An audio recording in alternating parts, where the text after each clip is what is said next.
नमस्कार दोस्तों, मैं Sedu Ram Rawat, assistant professor geography आपका अपने यूट्यूब चैनल में स्वागत करता हूं। आज हम अध्ययन करेंगे एशिया की प्राकृतिक वनस्पति तथा उसके प्रकार।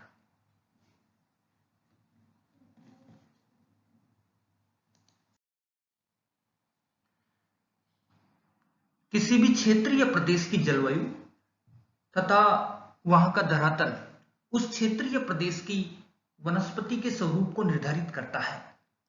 पूर्व में हमने एशिया महाद्वीप की जलवायु तथा उसके धरातल के बारे में अध्ययन किया है और हमने सीखा है कि एशिया महाद्वीप के भिन्न भिन्न भागों में जलवायु तथा धरातल संबंधी विषमता मौजूद है।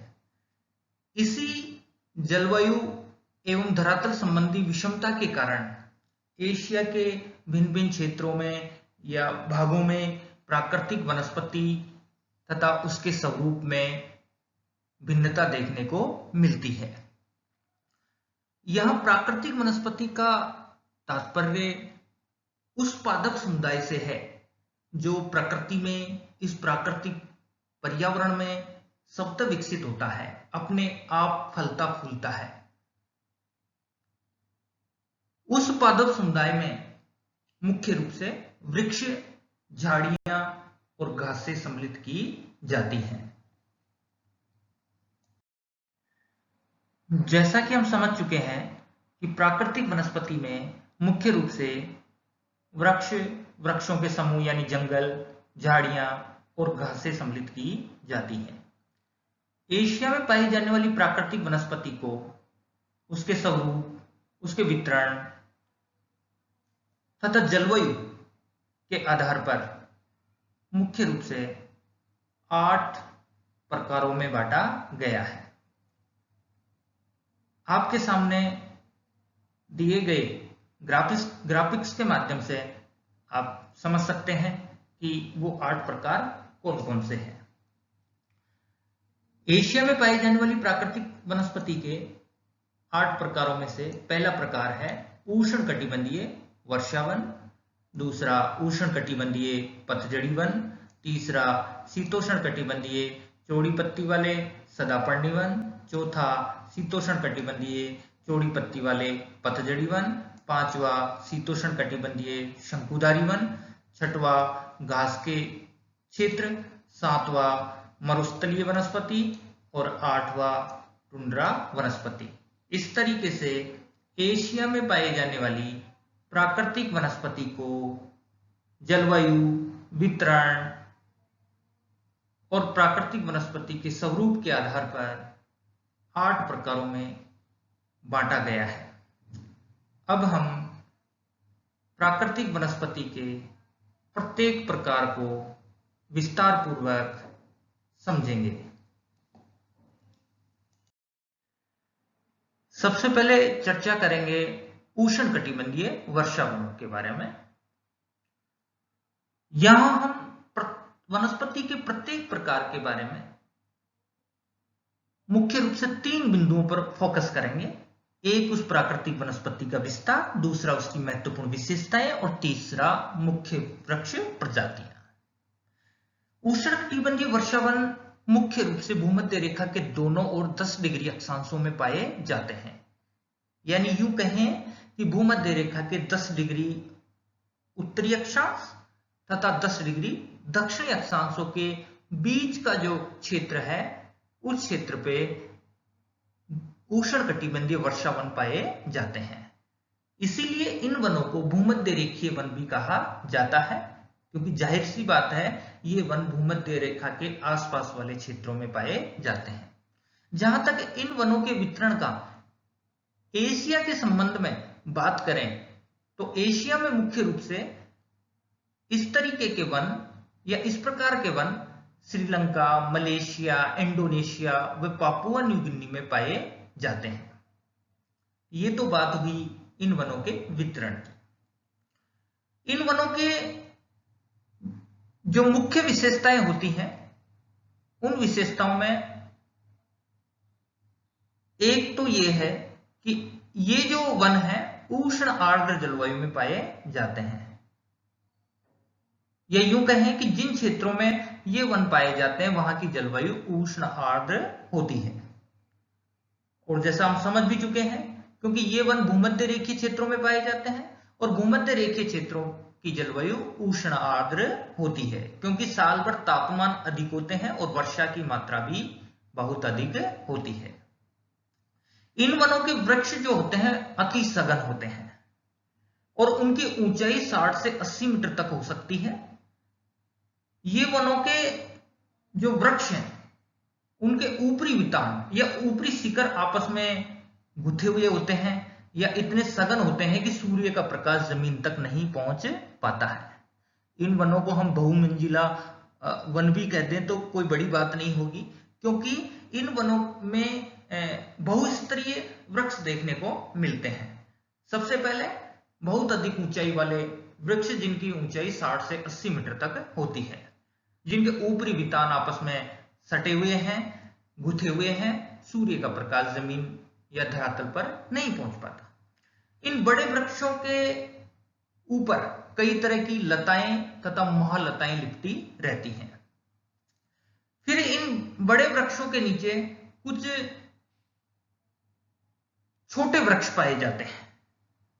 उन वृक्षों में भी प्रतिस्पर्धा रहती है, या यूं कहें कि वो सूर्य के प्रकाश को पाने के लिए वो भी ऊपर की तरफ बढ़ते रहते हैं। और जहां तक धरातल की बात है तो धरातल पे कई प्रकार की छोटी छोटी झाड़ियां उगी रहती हैं। इस तरीके से इन वनों में धरातल के सबसे नीचे देखें या सबसे निचले भाग में देखें तो झाड़ियां, फिर उसके ऊपर छोटे वृक्ष, फिर इन बड़े वृक्षों के ऊपर लिपटी हुई लताएं और महालताएं, और सबसे ऊपरी जो वितान है इन बड़े वृक्षों के जो 60 से 80 मीटर तक की लगभग ऊंचाई लिए हुए होते हैं। इन वनों में जो पाए जाने वाले वृक्ष हैं वो बहुजातीय होते हैं। इन वनों के वृक्षों की लकड़ी जो होती है वो कठोर होती है।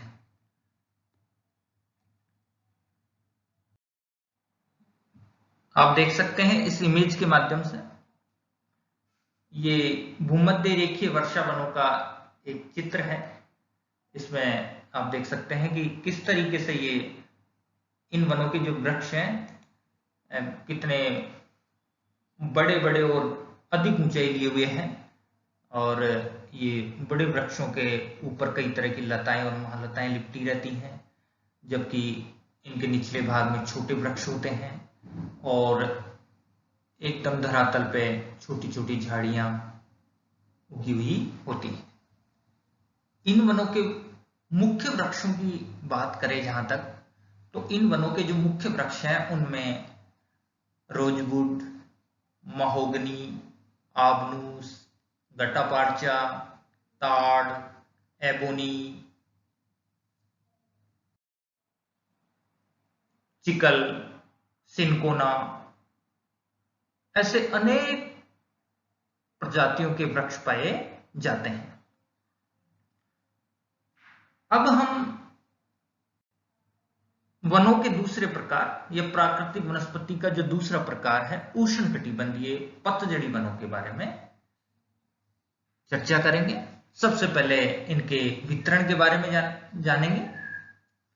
उष्णकटिबंधीय पतझड़ी वन या पर्णपाती वन, इन वनों का विस्तार या इन वनों का वितरण एशिया में मुख्य रूप से उष्णकटिबंधीय मानसूनी जलवायु में मिलता है, जहां औसतन 100 सेंटीमीटर या इससे अधिक वार्षिक वर्षा होती है। क्योंकि ये जंगल या ये वन मानसूनी जलवायु में पाए जाते हैं, इसलिए इन्हें मानसूनी वन भी कहा जाता है। जहां तक इन वनों के वितरण की बात है, ये वन एशिया महाद्वीप में 10 डिग्री उत्तरी अक्षांशों से लेकर 30 डिग्री उत्तरी अक्षांशों के बीच मुख्य रूप से Pakistan, Bharat, Bangladesh, Myanmar, Thailand, Cambodia, Laos, Vietnam और चीन के दक्षिणी भागों में पाए जाते हैं। इन वनों की मुख्य विशेषताओं में एक तो ये वन वर्षा वनों की तरह, भूमध्य रेखीय वर्षा वनों की तरह अधिक सघन नहीं होते हैं। इन वनों के जो वृक्ष होते हैं थोड़े दूर दूर होते हैं। दूसरी बात, इन वनों के वृक्षों की जो अधिकतम ऊंचाई होती है वो 20 से 40 मीटर के बीच में होती है। इन वनों की एक खास खूबी और है, या इन वनों के जो वृक्ष हैं उनकी एक मुख्य विशेषता एक ये भी है कि इन वनों के जो वृक्ष हैं शीत ऋतु के अंत में एक साथ अपनी पत्तियां गिरा देते हैं। इसीलिए इन वनों को पतझड़ी वन भी कहा जाता है, पतझड़ी वन या पर्णपाती वन।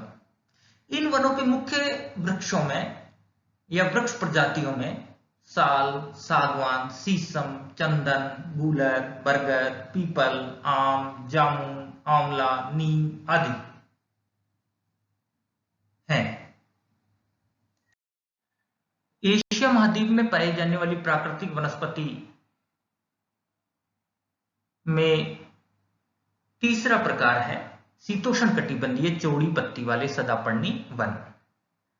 सबसे पहले इनके वितरण के बारे में जिक्र करें तो इनका वितरण मुख्य रूप से वैश्विक स्तर पर देखें तो भूमध्य सागर के तटवर्ती भागों में पाया जाता है।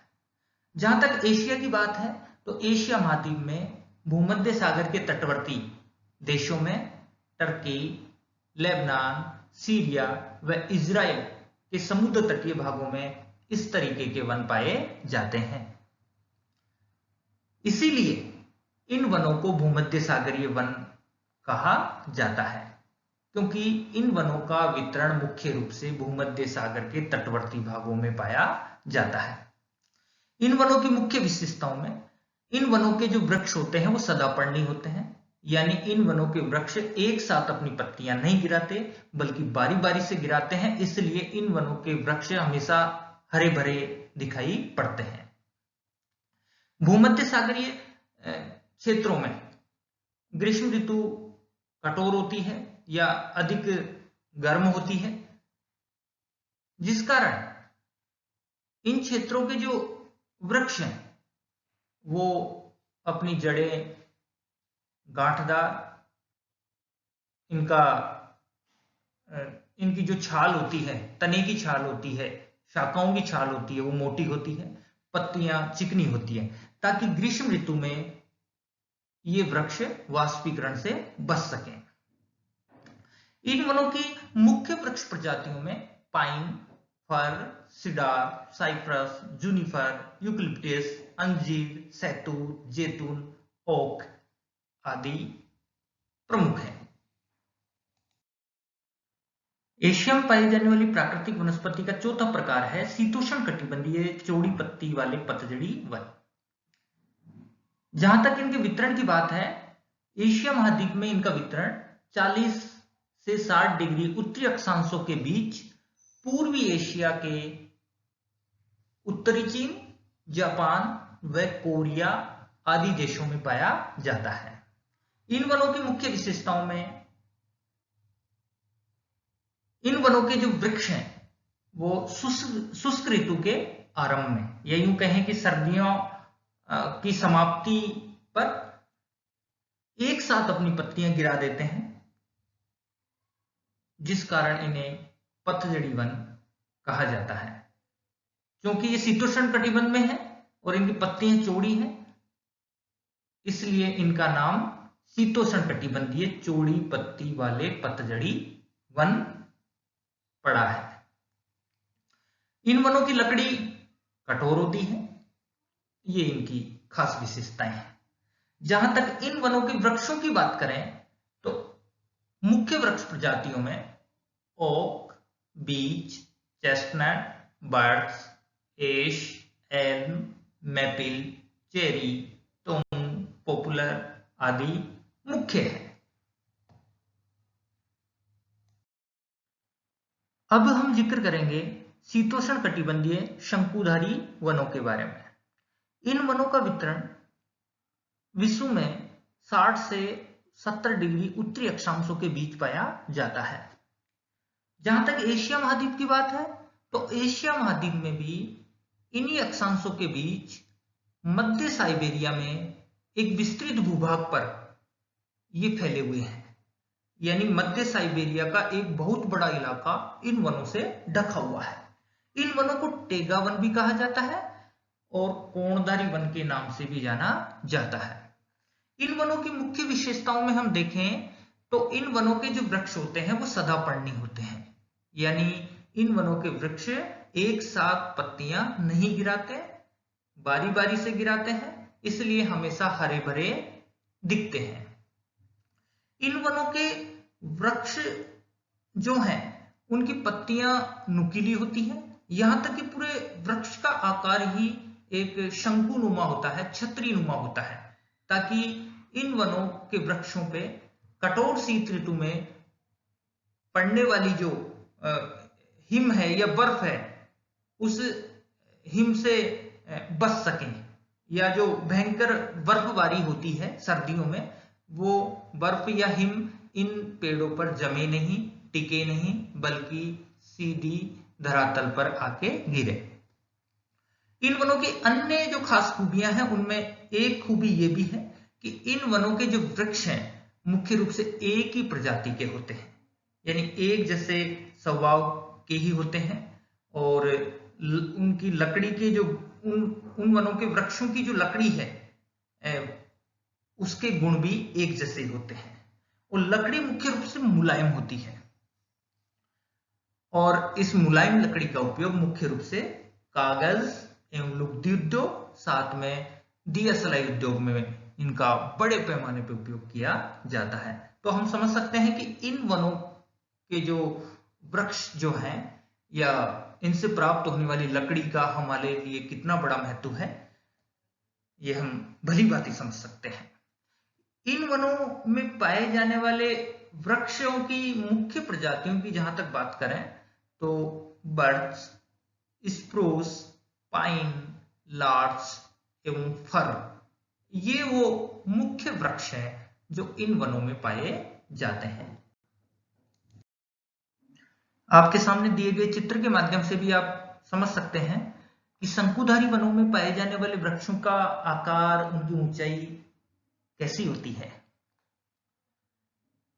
शंकुधारी वन जिन क्षेत्रों में पाए जाते हैं वहां पर शीत ऋतु में बड़ी मात्रा में हिमपात होता है, और चित्र के माध्यम से भी आपको समझ में आ रहा है कि पीछे जो फैले हुए पहाड़ जो हैं वहां बड़ी मात्रा में बर्फ गिरी हुई है, जहां तक कि पूरा धरातल ही बर्फ की चादर से सफेद दिखाई दे रहा है। ऐसी जलवायु के कारण ही इन वनों के जो वृक्ष हैं उनका जो आकार है वो शंकुनुमा होता है, छतरीनुमा होता है, पत्तियां भी नुकीली होती हैं, ताकि इस कठोर और बेरहम जलवायु में ये अपना अस्तित्व बनाए रखें या अपने आप को जीवित रख सकें। दिए गए मानचित्र के माध्यम से भी आप एशिया में पाई जाने वाली प्राकृतिक वनस्पति के वितरण को आप समझ सकते हैं, और एशिया में पाई जाने वाली प्राकृतिक वनस्पति को अलग अलग आभाओं के माध्यम से उनके वितरण को इस मानचित्र में प्रदर्शित किया गया है।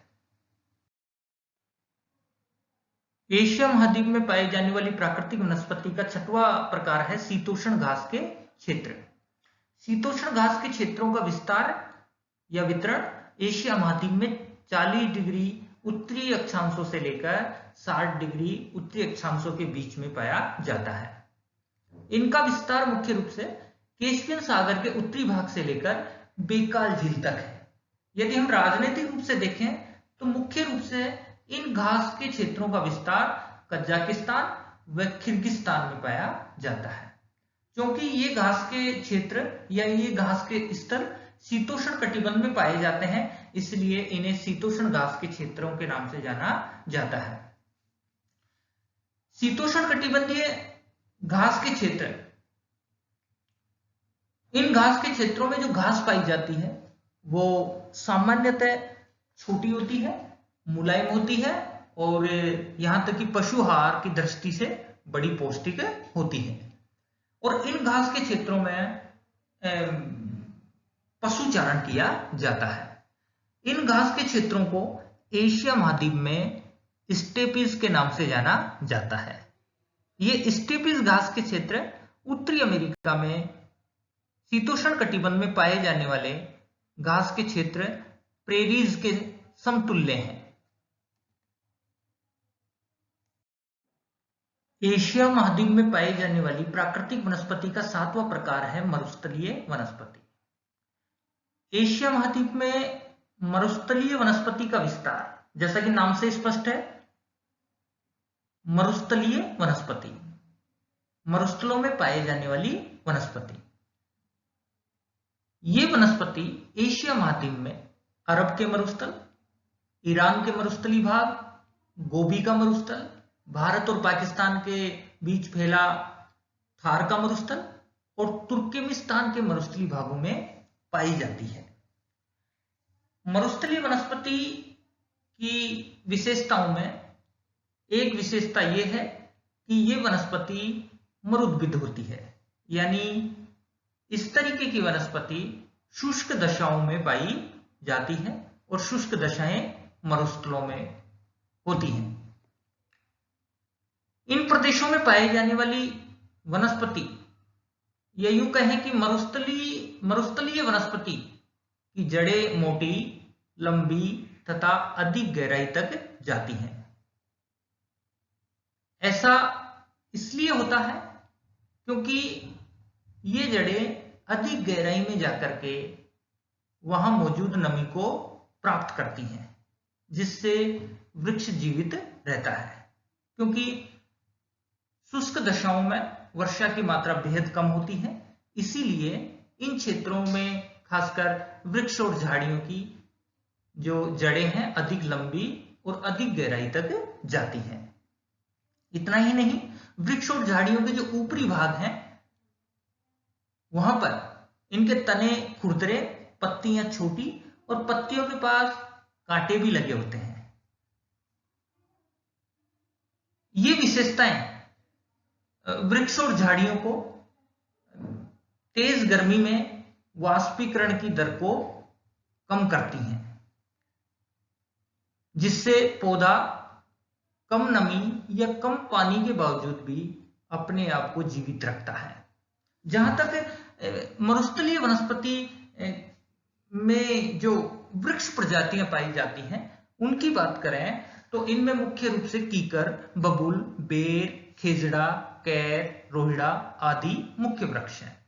इनके अतिरिक्त मरुस्थलीय भागों में कई तरह की झाड़ियां और कुछ सामयिक यानी कुछ समय विशेष में उगने वाली घासें, इसके अलावा थोहर और कई तरह के कैक्टस जिन्हें कहें वो भी यहां पाए जाते हैं। दिए गए चित्र के माध्यम से भी मरुस्थलीय वनस्पति की विशेषताओं को आप अच्छे से समझ सकते हैं। चित्र में देखने पर हमें ज्ञात होता है कि मरुस्थलीय भागों में, शुष्क भागों में विशेष रूप से कुछ झाड़ियां या बड़े बड़े कैक्टस, नागफनी, थोहर, इसके अतिरिक्त वृक्षों में मुख्य रूप से कंटीले वृक्ष पाए जाते हैं। अब हम एशिया महाद्वीप में पाए जाने वाली प्राकृतिक वनस्पति का अंतिम प्रकार टुंड्रा वनस्पति के बारे में जानेंगे। टुंड्रा वनस्पति को समझने से पहले हमें टुंड्रा या टुंड्रा प्रदेश के बारे में जानना होगा। टुंड्रा प्रदेश क्या है? टुंड्रा प्रदेश आर्कटिक महासागर का तटवर्ती जो भाग है वो टुंड्रा प्रदेश के नाम से जाना जाता है। एशिया में टुंड्रा प्रदेश का विस्तार, अभी जो पूर्व में हमने कोणधारी वनों के बारे में जाना है, उस कोणधारी वनों की उत्तरी सीमा से परे उत्तरी ध्रुव तक का जो भाग है, स्थलीय भाग है, वो टुंड्रा प्रदेश है। इस टुंड्रा प्रदेश की जलवायु दशाएं कुछ विशेष प्रकार की होती हैं, क्योंकि ये सुदूर उत्तर का भाग है, इसलिए यहाँ पे सूर्य की किरणें हमेशा क्षितिज पर होती हैं। इसलिए इसी कारण यहाँ लगभग साल भर यहाँ तापमान बेहद नीचे रहते हैं। यहाँ पे साल के अधिकांश महीनों में धरातल बर्फ से ढका रहता है। 9-10 महीने तक की यहाँ पे कठोर शीत ऋतु गिरती है, यहाँ पे पड़ती है। बाकी के 2 महीने कहने में तो वो अपने हिसाब से देखें तो वो भी शीत ऋतु के ही हैं, लेकिन उन 2 महीनों में तापमान शून्य से ऊपर आ जाता है, यानी वो हिमांक बिंदु से नीचे नहीं रहता बल्कि शून्य से ऊपर आ जाता है और 10 डिग्री के बीच में रहता है। ऐसी स्थिति में यहाँ जो धरातल पे बर्फ जो गिरी हुई थी या बर्फ की चादर जो फैली हुई थी, वो बर्फ की चादर पिघल जाती है इन गर्मी के 2 महीनों में। बर्फ की चादर के पिघल जाने से यहाँ कुछ छोटे छोटे पौधे, रंग बिरंगे पुष्पी पौधे यहाँ पे उगते हैं, जिनका जीवन काल मात्र 2 महीने का होता है। यानी इस 2 महीने की ग्रीष्म ऋतु में वो उग करके फल फूल करके समाप्त हो जाते हैं, जिनमें मुख्य रूप से लाइकेन, जिसे लिचन बोले, लिचन, मॉस, नरकुल प्रमुख है। कुछ यहाँ पे कुछ झाड़ियां भी उगती हैं, जिनमें काउबेरी, ब्लूबेरी ये प्रमुख है।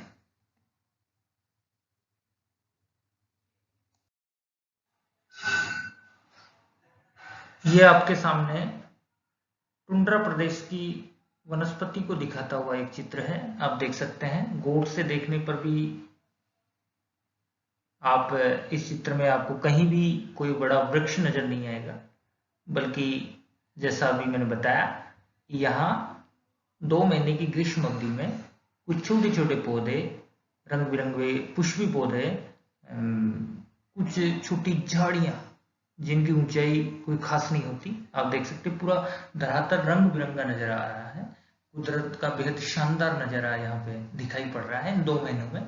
तो ये कुछ विशेष प्रकार की वनस्पति होती है। इस प्रकार हमने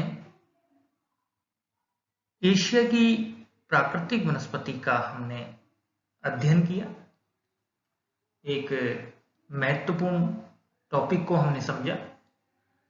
विश्वविद्यालय परीक्षाओं में अक्सर इस पे सवाल पूछे जाते हैं, क्वेश्चंस आते हैं परीक्षाओं में। तो क्वेश्चन भी कुछ इस तरीके से बनते हैं कि एशिया में पाए जाने वाली प्राकृतिक वनस्पति के वर्गीकरण को प्रस्तुत कीजिए। तब तो आप सभी का वर्णन करना है, या फिर कई बार इस तरीके से भी आ जाता है कि एशिया में पाए जाने वाले वनों के प्रकारों का वर्णन कीजिए। तो वनों की जहां तक बात करें तो यहाँ इस वनस्पति के 8 प्रकारों में से 6 प्रकार, जिसमें हम मरुस्थलीय वनस्पति भी शामिल कर सकते हैं, जबकि घास के क्षेत्र और टुंड्रा को अलग रखते हुए हम ये 6 प्रकार के जो वन हैं उनको ध्यान में रखते हुए प्रश्नानुसार उसका उत्तर लिखें। धन्यवाद।